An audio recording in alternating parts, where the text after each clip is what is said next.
So in 2004, when I was 13 years old, I was trapped in a bar, guarded, forced to entertain customers and to strip dance.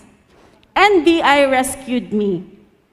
After 10 years of my rescue, my perpetrators were convicted, but they are still at large today. At 11 years old, my fellow survivor, Joy, was asked to sit in front of the cameras, naked to be seen by many foreign online sex offenders who paid for her abuse. After 7 years of abuse and exploitation, Joy was rescued together with 13